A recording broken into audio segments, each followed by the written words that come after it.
ఈ వీడియో చూసే ముందు జై హనుమాన్ అని కామెంట్ చేయండి. తెలుగు మాసాలన్నిటిలో మార్గశిర మాసం ఎంతో శ్రేష్టమైనది. ఈ మార్గశిర మాసం శ్రీ మహావిష్ణువుకు అంకితం చేయబడింది. ఇంతటి ప్రాధాన్యత కలిగిన ఈ మార్గశిర మాసం ఈ సంవత్సరం డిసెంబర్ 2వ తేదీ నుంచి ప్రారంభమవుతుంది. మార్గశిర మాసంలో లక్ష్మీదేవికి ప్రత్యేక పూజలు చేస్తారు. మార్గశిర మాసంలో వచ్చే గురువారాలు చాలా శక్తివంతమైనవి. ఎందుకంటే మార్గశిర మాసంలో వచ్చే గురువారాలను లక్ష్మీ వారాలుగా భావిస్తారు. ఈ మాసంలో వచ్చే గురువారాల రోజుల్లో లక్ష్మీదేవిని పూజిస్తే ఎలాంటి డబ్బు సమస్యలు లేకుండా అష్టైశ్వర్యాలు చేకూరుతాయని పురాణాల్లో చెప్పబడింది. సాధారణంగా శుక్రవారం రోజున లక్ష్మీదేవిని పూజిస్తాము. కానీ ఈ మార్గశిర మాసంలో మాత్రం లక్ష్మీదేవిని గురువారాల్లోనే పూజించాలి. ఈ మాసంలో గురువారాలకు చాలా ప్రాధాన్యత ఉంటుంది. ఈ మార్గశిర మాసంలో ప్రతి గురువారం రోజున ఎవరైతే లక్ష్మీ వ్రతాన్ని ఆచరిస్తారో అలాంటి వారి ఇంట్లో లక్ష్మీదేవి తిష్ట వేసుకుని కూర్చుంటుంది. అంతేకాకుండా జీవితాంతం డబ్బు సమస్యలు లేకుండా అమ్మవారు మిమ్మల్ని కాపాడుతూ ఉంటుంది. అంతటి శక్తి ఈ లక్ష్మీ వారాలకు ఉంటుంది. కాబట్టి ఈ మార్గశిర మాసంలో లక్ష్మీదేవిని ఎలా పూజించాలి, ఎన్ని వారాల పాటు అమ్మవారిని పూజించాలి, పాటించాల్సిన నియమాలు ఏమిటి అన్న విషయాల గురించి ఈ వీడియోలో తెలుసుకుందాం. వీడియోని స్కిప్ చేయకుండా చూడండి. అలాగే తెలుగు ట్రూ ఫ్యాక్ట్స్ ఛానల్ని ఫస్ట్ టైం చూస్తున్నట్టయితే మా ఛానల్ని సబ్స్క్రైబ్ చేసుకోండి. ఈ మార్గశిర మాసంలో మొత్తం 4 గురువారాలు వచ్చాయి.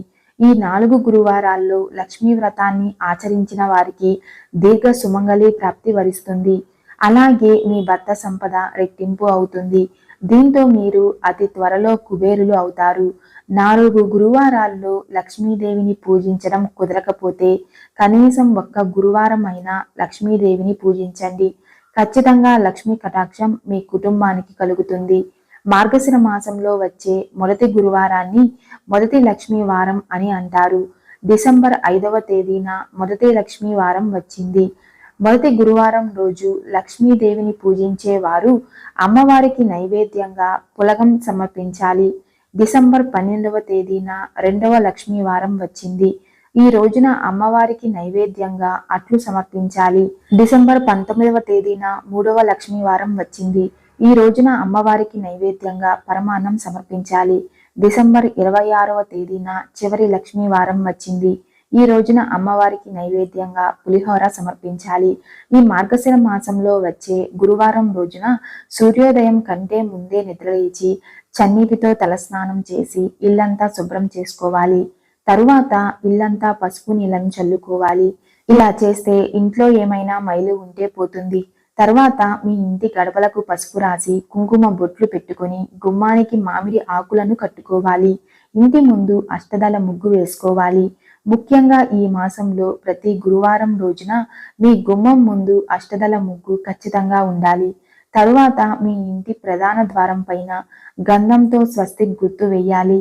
అష్టదళ ముగ్గు అన్న స్వస్తిక్ గుర్తు అన్న లక్ష్మీదేవికి చాలా ఇష్టం. తరువాత మీ పూజ గదిని శుభ్రం చేసుకొని పూజ గది ముందు బియ్య పిండితో అష్టదళ ముగ్గును వేయాలి. మార్గశిర మాసంలో ఇంట్లో పూజ చేసేవారు ఖచ్చితంగా మీ పూజ గదిలో అక్షింతలను పెట్టుకోవాలి. లక్ష్మీ పూజను ప్రారంభించే ముందు గణపతిని పూజించాలి. ఒక పసుపు గణపతిని తయారు చేసి లక్ష్మీదేవి పటం ముందు ఒక తమలపాకును వేసి దాని మీద గణపతిని ప్రతిష్ఠించాలి. తరువాత గణపయ్యకు కుంకుమ బొట్లు పెట్టి పూలతో గణపయ్యను అలంకరించుకోవాలి.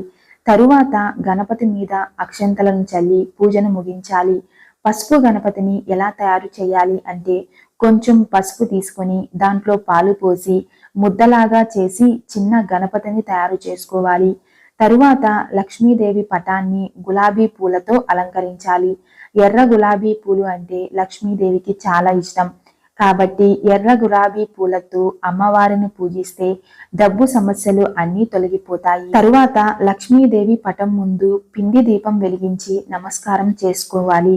అన్ని దీపాల కంటే పిండి దీపం చాలా శ్రేష్టమైనది. లక్ష్మీ పూజలో పిండి దీపాలు వెలిగిస్తే అంతులేని ఐశ్వర్యం కలుగుతుంది. కాబట్టి బియ్యం పిండిలో పాలు పోసి ముద్దలాగా చేసి 2 చిన్న ప్రమిదలను తయారు చేసి వాటికి కుంకుమ బొట్లు పెట్టి ప్రమిదల్లో నువ్వుల నూనెను పోసి 5 వత్తులతో దీపం వెలిగించాలి. తరువాత దీపానికి నమస్కారం చేసుకోవాలి. తరువాత అమ్మవారికి నైవేద్యం సమర్పించి చివరిగా లక్ష్మీదేవికి హారతి ఇచ్చి నమస్కారం చేసుకొని మీ కోరికలను చెప్పుకొని 5 ప్రదక్షిణలు చేసి మీ పూజ గదిలో ఉన్న అక్షంతలను తలపైన వేసుకొని లక్ష్మీ పూజను ముగించాలి. ఈ మార్గశిర మాసంలో వచ్చే గురువారాల్లో లక్ష్మీదేవిని పూజించేవారు శ్రీ లక్ష్మీ అష్టోత్తరం లేదా కనకదార స్తోత్రం ఖచ్చితంగా జపించాలి. ఇలా 4 గురువారాలు లక్ష్మీదేవిని పూజించి ఆఖరి గురువారం రోజు 5 ముత్తైదువులను ఇంటికి పిలిచి వారికి తాంబూలం సమర్పించి ఆశీర్వాదం తీసుకుంటే చాలా మంచిది.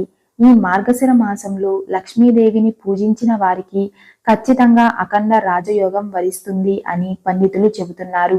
అలాగే ఈ మార్గశిర మాసంలో ఒక తాబేలు విగ్రహాన్ని ఇంటికి తెచ్చుకొని మీ పూజ గదిలో పెట్టుకోండి. హిందూ సంప్రదాయాల ప్రకారం తాబేలును విష్ణు స్వరూపంగా భావిస్తారు. విష్ణుదేవుడు ఉన్న చోట లక్ష్మీదేవి తాండవిస్తుంది. ముఖ్యంగా ఈ మార్గశిర మాసంలో చిన్న లక్ష్మీదేవి విగ్రహాన్ని కానీ చిత్రపటం కానీ కొనుగోలు చేసి మీ ఇంటికి తెచ్చుకుంటే ఆ లక్ష్మీదేవి అనుగ్రహం ఎల్లవేళలా మీకు లభిస్తుంది. అంతేకాకుండా మీ ఇల్లు డబ్బుతో నిండి ఉంటుంది. ఈ మార్గశిర మాసంలో ఎవరైతే లక్ష్మీదేవిని ఇంటికి తెచ్చుకుంటారో అలాంటి వారి ఇంట్లో లక్ష్మీదేవి స్థిర నివాసం చేస్తుంది. దీంతో ఆ కుటుంబం అంతా ఎలాంటి కష్టాలు లేకుండా సిరి సంపదలతో ఆనందంగా జీవిస్తారు. మార్గశిర మాసంలో వచ్చే గురువారాల్లో జుట్టు కత్తిరించడం, గోళ్లు కత్తిరించడం, గడ్డం తీసుకోవడం వంటి పనులు అస్సలు చెయ్యకూడదు. అలాగే తలకి నూనెను పెట్టకూడదు. ముఖ్యంగా మధ్యాహ్నం సమయంలో నిద్రించకూడదు. మీ కష్టాలన్నీ త్వరగా తీరిపోవాలంటే ఈ మార్గశిర మాసంలో ఒక్క రోజైనా నదీ స్నానం చేయండి. నదీ స్నానం చేయలేని వారు స్నానం చేసే నీటిలో గంగాజలం కలుపుకొని స్నానం చేస్తే మీ జీవితంలో ఉన్న కష్టాలన్నీ తీరిపోతాయి. మార్గశిర మాసంలో ప్రతిరోజు ఉదయం స్నానం చేసిన తరువాత ఓం నమో భగవతే నారాయణ అనే మంత్రాన్ని 108 సార్లు జపిస్తే మీ జాతకంలో ఉన్న దోషాలన్నీ తొలగిపోతాయి. ఈ మార్గశిర మాసంలోనే గోపికలు కృష్ణుణ్ణి భర్తగా పొందుతారు. కాబట్టి పెళ్లి కాని అమ్మాయిలు ఈ మాసంలో శ్రీకృష్ణుడిని పూజిస్తే మీరు కోరుకున్న వ్యక్తితో వివాహం జరుగుతుంది. పైన చెప్పిన నియమాలతో మార్గశిర మాసంలో వచ్చే గురువారాల్లో లక్ష్మీదేవిని పూజించి అష్టైశ్వర్యాలను పొందండి. ఈ వీడియో మీకు నచ్చినట్లయితే లైక్ చేసి షేర్ చేయండి. ఇలాంటి మరిన్ని అప్డేట్స్ కోసం మా ఛానల్ని సబ్స్క్రైబ్ చేసుకోండి.